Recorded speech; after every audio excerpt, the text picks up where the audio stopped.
Glória a Deus. Meus irmãos, a paz do Senhor Jesus. Paz do Senhor Jesus. Livro de Lamentações, capítulo de número 3, versículo de número 29. Ainda com a Bíblia aberta, logo em seguida a leitura do versículo de número 29, leremos o capítulo 5 e o versículo de número 21.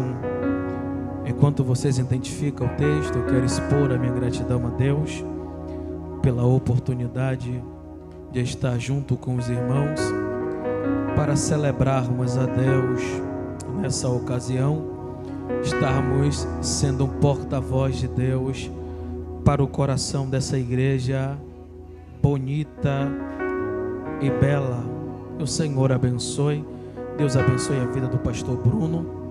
Que o Senhor Deus faça próspero o trabalho de suas mãos e fecundo o seu ministério. Irmãos, é evangelista, né? Pelo hábito de chamar de amigo. Louvar a Deus pela vida do evangelista Leandro. Deus abençoe. Foi a ponte para que nós estivéssemos aqui essa noite. Seria um pecado muito grave, não sou bobo, né, de cometê-lo logo em cima do púlpito. Faço-me acompanhado da minha esposa, diga-se de passagem, a mulher mais bonita que está nesse ambiente essa noite. Meu filho também, Senhor te abençoe, é a minha intercessora e a minha ajudadora. Deus te abençoe. Todos acharam? Versículo de número 29 do capítulo de número 3. Escrito está: ora, põe o teu rosto rente ao pó da terra, em sinal de arrependimento, e talvez haja esperança. E talvez haja esperança. Dá um pequeno salto aí, localiza o capítulo de número 5 e o versículo de número 21. Escrito está: ó eterno Senhor, restaura-nos para ti mesmo, Senhor, para que retornemos. Renova, Senhor, os nossos dias como os de antigamente. Se não for incômodo e não for constrangedor, olhe para alguém que está do seu lado e diga: o Senhor irá nos reconfigurar essa noite. Diga com graça: o Senhor irá nos reconfigurar essa noite. Os que crê nisso, senta glorificando a Deus.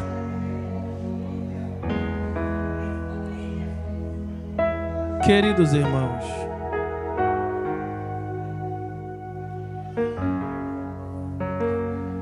esse tempo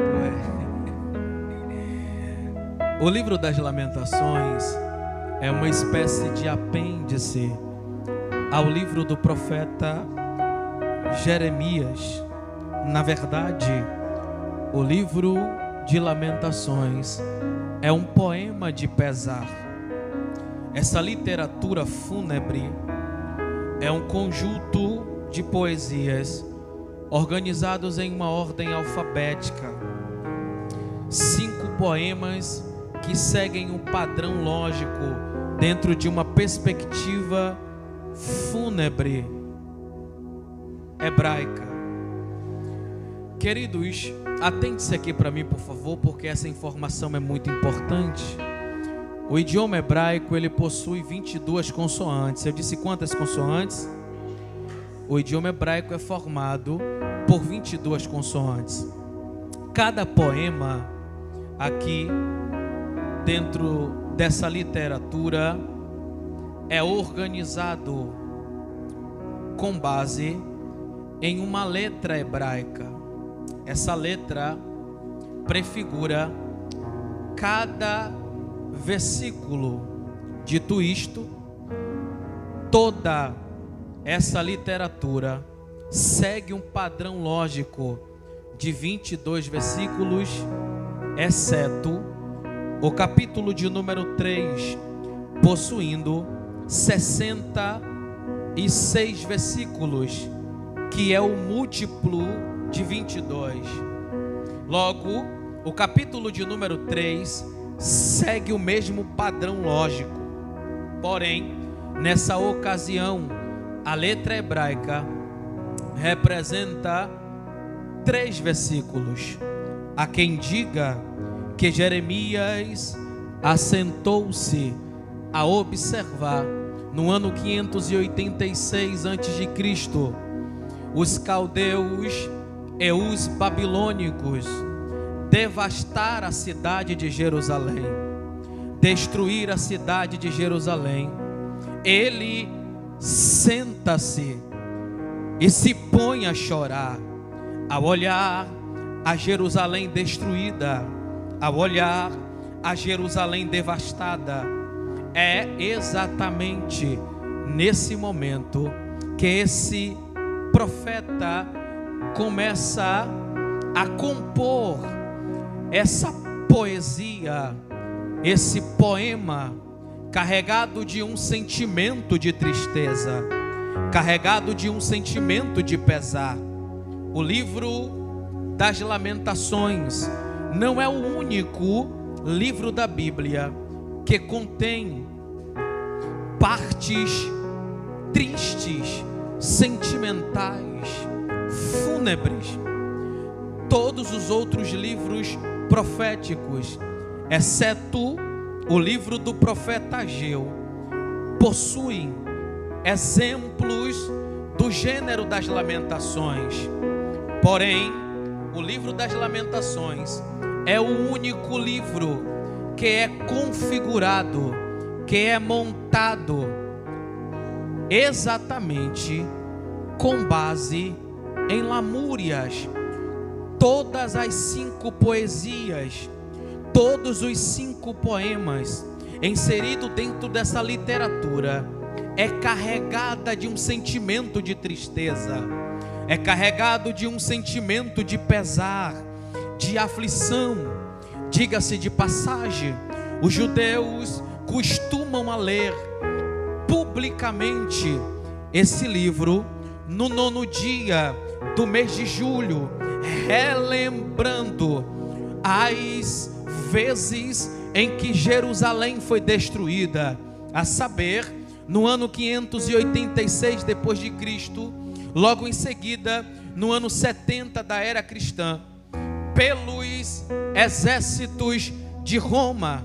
Isso é interessante, meu amigo Leandro, porque nós ocidentais só almejamos lembrar daquilo que nos traz alegria, só queremos lembrar daquilo que nos traz felicidade quando nos deparamos com uma realidade vivida em um tempo passado que marca a nossa vida com dor, com lágrima, com tristeza. Esse episódio da nossa vida nós evitamos nos lembrar, procuramos de todas as formas mantê-lo no passado. Só que anualmente os judeus costumam a lembrar desse episódio, pois foi exatamente nesse tempo de caos, nesse tempo de aflição, nesse tempo de agonia, que os judeus conseguiram ver a providência de Deus e a manifestação visível da mão poderosa de nosso Senhor e Salvador. Há quem diga que o profeta Jeremias, no ápice de sua lamentação, no ápice de sua agonia, no ápice de sua tristeza, a observar a cidade devastada, destruída e desolada, Ele consegue, meu amigo Leandro, focalizar algumas coisas que eu particularmente considero extraordinárias em Deus. Jeremias, dentro do clímax de sua aflição, do clímax de sua agonia, ele consegue olhar para Deus e enxergar em Deus algumas coisas extraordinárias. A primeira coisa que nesse tempo de aflição Jeremias consegue enxergar, capítulo 3, versículo de número 21, é que Deus é a fonte de toda esperança existente na terra. Dentro de sua agonia, dentro de sua aflição, Jeremias olha para o céu e se recusa nesse exato momento a lembrar da dor, a lembrar do que te fazia chorar. Ele ergue a sua voz para o céu, olha para o alto e diz nesse exato momento: eu não quero lembrar do que me traz agonia, eu não quero lembrar do que me traz aflição. Do que é que você quer lembrar então, Jeremias? Já que a cidade está devastada, o povo está sendo conduzido à Babilônia, Nabucodonosor e os caldeus estão massacrando o nosso povo. O que é que dentro dessa cabeça sua faz você cogitar a possibilidade de uma esperança existente? Eu recuso-me agora a lembrar disso. Por que, Jeremias? Porque Deus é bom, oh glória. Deus é bom. Só isto não, a sua misericórdia, ela dura para sempre. Só isso também não. Deus para mim é a maior fonte de bondade existente na terra. Ele é bom demais, e a razão de nós não sermos consumidos, não sermos mortos, é porque Ele é bom. Já foi dito aqui pelo evangelista Leandro que o laço foi armado, mas a bondade de Deus é tão extraordinária que Ele desceu para desfazer os laços. Ele desceu para desfazer os laços, quebrar todos os embaraços, através da sua bondade que é infinita. Jeremias, Deus é bom? É, só que tem outro detalhe. Eu consigo lembrar também que Deus, Ele é fidedigno. É, Jeremias, é. Versículo 23, renova-se plenamente a cada manhã. Quão grande, ó Deus, é a tua fidelidade. Fomos infiéis para com o Senhor, mas obrigado, Deus, porque as nossas transgressões não foi capaz de ofuscar a sua fidelidade para conosco. Nós erramos contra o Senhor, mas a sua fidelidade, oh glória, não permitiu que os nossos adversários arrancassem a vida de nós. Jeremias, Deus é fidedigno, é, só que tem outra coisa.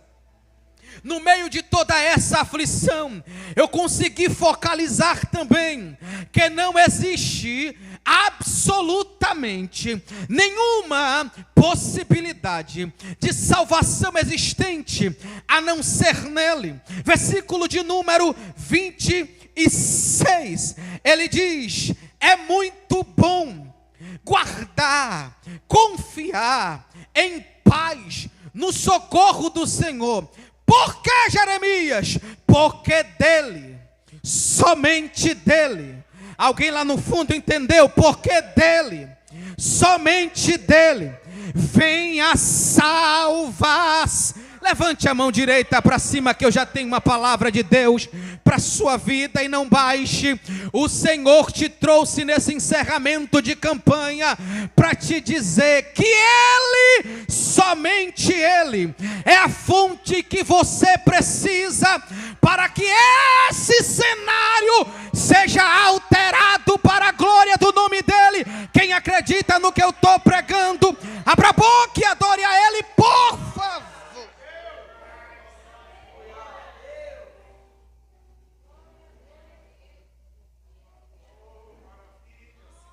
Esse tempo corre rápido demais. Ou é eu que falo muito devagar? Jeremias consegue, diante dessa agonia, focalizar algo extraordinário em Deus. Só que quando nos deparamos com a primeira poesia composta por Jeremias, percebemos de forma muito clara a destruição e a desolação de Jerusalém. A cidade que outrora era reconhecida pelas suas fortificações, a cidade que outrora era reconhecida pela sua opulência, agora está sendo posta por Jeremias como a cidade da vergonha. Está sendo comparada como uma mulher que foi deixada para ser envergonhada. Versículo 1, capítulo 1, versículo 2, Jeremias diz: oh, como está deserta a grande cidade, que antigamente era repleta de pessoas, como se assemelha a uma mulher que perdeu seu marido, aquela que antes era considerada grande por todos, considerada a grandiosa nação da terra, aquela que fora a princesa de todas as províncias, hoje se tornou uma escrava. Compondo esse poema dentro do clímax de sua aflição, Jeremias olha para a cidade de Jerusalém, para a devastação dela, e diz: ó Senhor, essa cidade um dia foi conhecida como a princesa das províncias, como a referência das províncias, como a referência para as outras nações. Olha, ó Deus, como essa cidade está. A primeira coisa que nós percebemos na primeira poesia composta pelo profeta Jeremias é que a graça de Deus havia se retirado da cidade de Jerusalém. Versículo de número 11 do capítulo de número 1, Jeremias estufa o peito e diz: toda a sua população caminha gemendo, se lamentando, enquanto sai à procura de alimento, e já entregou todos os seus bens e tesouros em troca de mantimento, a fim de que tenha forças para sobreviver. Contempla, pois, agora, Deus, a nossa situação, porquanto nós estamos nos sentindo desamparados. A primeira coisa que nós percebemos na primeira poesia composta por Jeremias é que a graça de Deus havia se retirado de dentro da cidade, e a sensação que permeia dentre todo o povo de Israel é que Deus já não estava mais com eles, Leandro. A sensação que pairava entre o povo é que Deus já não estava mais presente. E, oh irmãos, como é triste sentir que estamos distantes de Deus, a ponto de não percebermos que Ele se afastou de nós, e nós não conseguimos notá-lo, Ele saindo de fininho. Oh irmãos, vivemos dias tão difíceis, tão exaustivos, tão cansativos, que nós nos preocupamos com tantas coisas, meu amigo.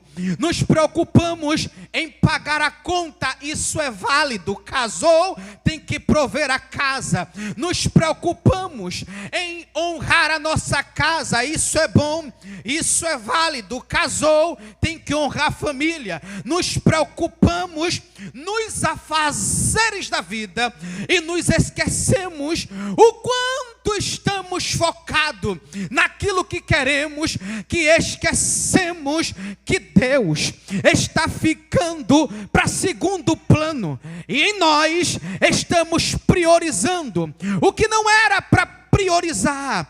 Nós colocamos em primeiro lugar aquilo que era para estar em um segundo, terceiro ou em um suposto quarto lugar. Por que, Daniel? Porque o primeiro lugar é inocupável na vida de um crente. Eu vou repetir isso aqui. O primeiro lugar na vida do crente é inocupável por coisas secundárias. A parcela do carro não pode ocupar o primeiro lugar. A prioridade, que é os boletos de casa, não pode ocupar o primeiro lugar. Esse lugar só pode ser ocupado pelo Deus bendito da nossa alma. Daniel, o que é que eu faço? Tem que pagar o boleto? Tem. Mas Deus, eu não posso negociar. Aleluia. Tem que honrar a casa? Tem. Mas Deus, eu não posso negociar. Já dizia John Piper que Deus nada faz senão em resposta de oração. Dizia o grande teólogo Charles Spurgeon que a oração é a chave que abre os celeiros dos céus.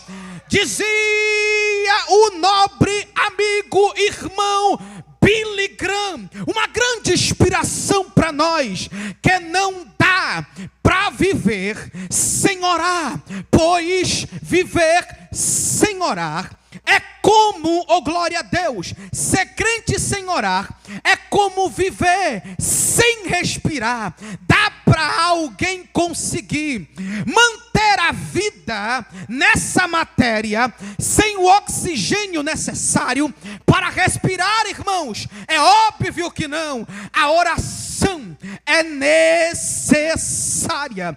Assim como nós dependemos do oxigênio para respirar. O que eu estou querendo dizer é que tem conta, você precisa pagar. Tem coisas para resolver, você precisa resolver. Tem a parcela do carro para pagar, você precisa pagar. Mas antes, assim que a pálpebra dos seus olhos se desgrudar e você se deparar com o dia que vem raiando, você não olha para o boleto, você diz: obrigado, Deus. Eu sei que tenho conta para pagar, sei que tenho problema para resolver, mas eu só acordei porque o Senhor permitiu acordar. Então, Deus, obrigado, Senhor. Estamos perdendo Deus, meu amigo. Não estamos percebendo, mas estamos negociando o nosso tempo de comunhão com Ele. E esse último elo de campanha, Deus te trouxe essa noite para nos reconfigurar e trazer de volta o padrão de origem. A segunda coisa que percebemos nessa primeira poesia é que a aflição, a dor tomou conta de Jerusalém. Deus não está mais conosco. Parece, meu amigo Leandro, que a sensação que tem é que Deus virou as costas para nós. Jerusalém se sente devastada, desolada e distante de Deus. Aí Jeremias começa a compor. O verso de número 12 diz: vós que pensais, que passais por mim, pela estrada, não vos comoves. Olha, pois, para mim. Olha, pois, para mim, e vê se há algum tipo de sofrimento maior que foi imposto a não ser esse. É que Deus mandou sobre mim nesse dia que a sua ira se acendeu sobre nós. A ideia que o povo tem é que Deus está irado com eles. Só que Jeremias também entende que Deus não tem culpa de nada disso. Não foi Deus, irmãos, quem de forma pretensiosa orquestrou tudo isso aqui. Eu preciso lembrar a vocês que no capítulo de número 18, muito antes de Jeremias e Ezequias e dizer que os caldeus estavam invadindo a cidade, Deus havia mostrado para ele, de forma figurativa, o que o povo se condicionaria a passar caso continuasse em sua vida pecaminosa. Deus diz: olha, Jeremias, percebe esse oleiro que está trabalhando? Eu estou vendo, e parece que ele está muito concentrado, pois ele não para de prestar atenção. Olha direito, Jeremias, você está vendo o que? Deus, eu percebi que a matéria estava tão frágil que se desfigurou na mão desse oleiro. Jeremias, não foi o oleiro quem quebrou o vaso. Não, Deus, foi o vaso quem se quebrou na mão do oleiro. Jeremias, olha de novo, não é Deus, não é o oleiro que está quebrando o vaso. Não, Senhor, foi o vaso que se desfigurou na mão do oleiro. Presta atenção na visão. O que foi que aconteceu? O vaso quebrou, está em cima da roda, mas o oleiro não descartou a matéria danificada. E o que é que ele está fazendo, Jeremias? Ele está dando forma ao vaso. Ele está dando forma ao vaso. Ele está dando forma ao vaso. E aí Deus, Jeremias, está vendo esse povo? Está vendo esse povo que você tanto prega para se arrepender, que eu tanto digo para voltar para os meus caminhos? É esse povo que eu estou te mostrando que está na roda. É esse povo que o oleiro está trabalhando. Eu estou trabalhando neles. Só que Jeremias, perceba uma coisa dentro da visão. Não foi o oleiro quem quebrou o vaso, foi o vaso que se quebrou na mão do oleiro. Deus, eu não entendi. Não sou eu quem vou quebrar o povo, é ele quem vai se quebrar sozinho. Pois os seus pecados, pois as suas iniquidades, pois as suas infidelidades vão fazer com que eles se quebrem diante de mim. Só que tem um negócio, Jeremias, diz para esse povo que mesmo quebrado, mesmo rachado, mesmo desfigurado, ele não sai da palma das minhas mãos. Ele não sai da palma das minhas mãos. Porque Deus, ele está quebrado, mas é meu. Está desfigurado, mas é minha. Está rachado, mas é meu. Levanta a mão direita para cima, por favor. Eu não sei como você entrou aqui essa noite. Eu também não preciso saber disso, até porque eu não posso mudar a sua realidade.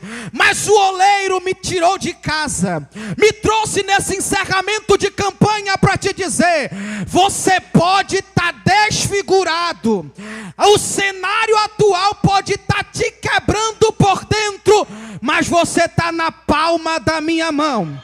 Você está na palma da minha mão. Você está na palma da minha mão. Deus está cuidando da sua casa. Só quem crê no que eu estou aplicando.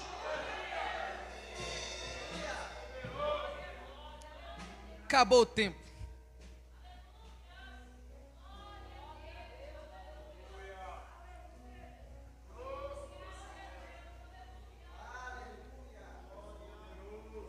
Dois minutos eu te entrego, Cristo.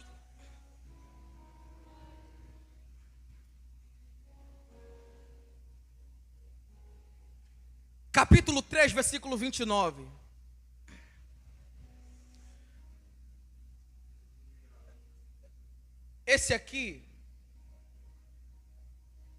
Esse versículo aqui é o ápice da agonia interna do profeta. Só que o versículo 29 é a sucessão de 3 versículos extraordinários. 21, 22, 23 e 24. Jeremias diz: a esperança, porque Deus é fiel, a sua misericórdia dura para sempre. Só que tem um problema: quem errou com nós não foi Deus, foi vocês quem erraram com Ele. Eu aconselho-te que ponha o rosto em terra, e talvez assim haja esperança.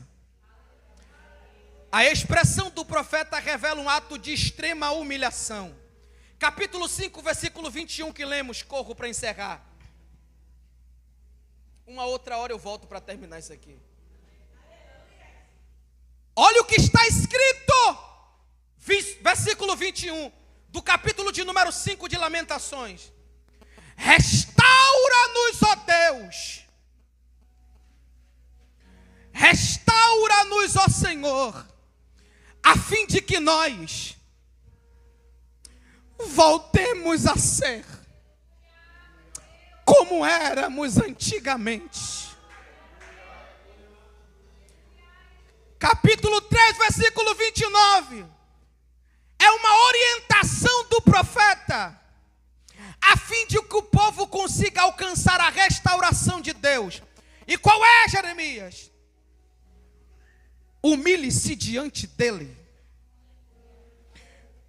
pois assim é a esperança para vocês. Aplico o versículo e encerro, entrego o microfone. Um dia esse aparelho meu amigo Leandro, está velho, cansado já, mas me salva um bocado. Ele começou a travar.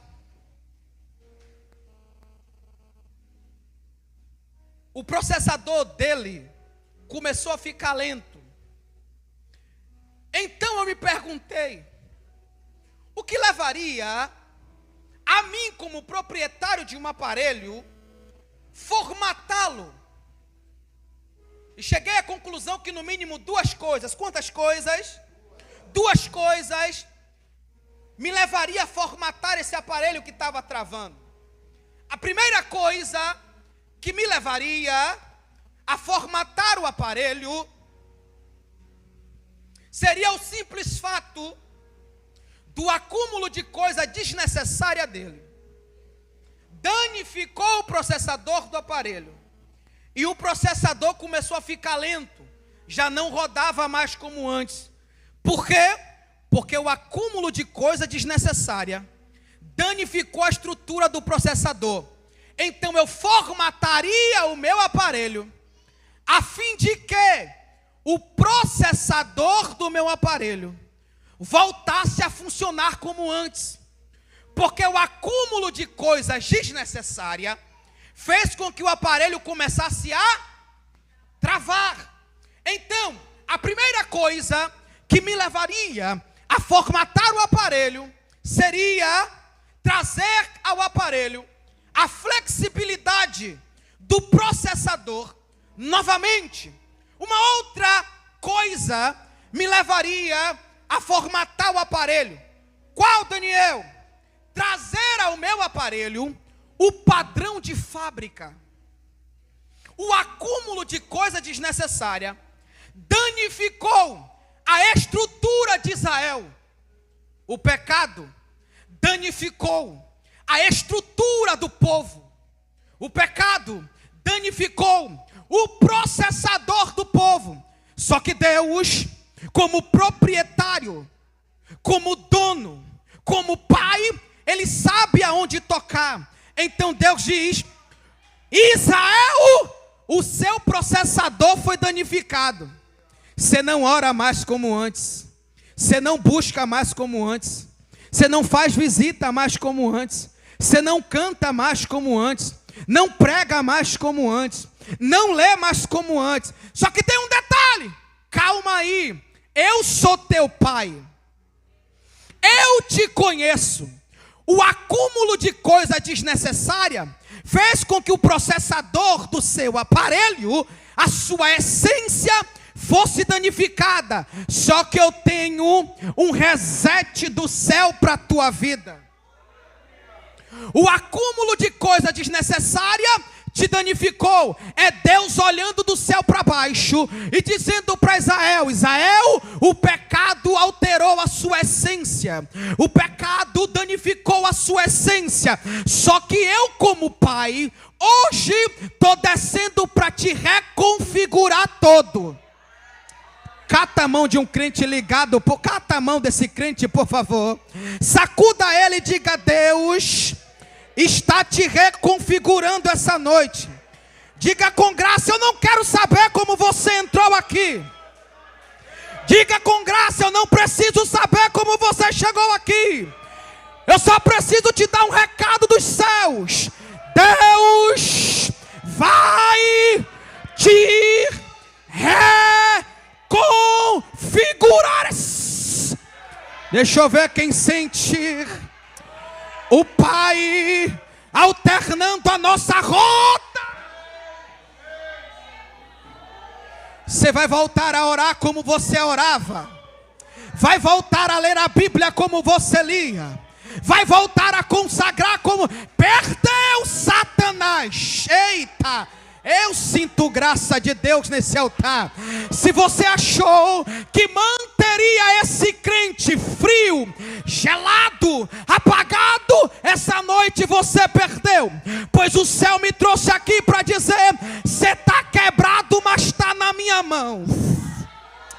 Eita, glória a Deus. Está parado, mas está na minha mão. Vai voltar a orar, vai voltar a consagrar, vai voltar a jejuar, vai voltar a ler, porque hoje há um reset de Deus para a tua.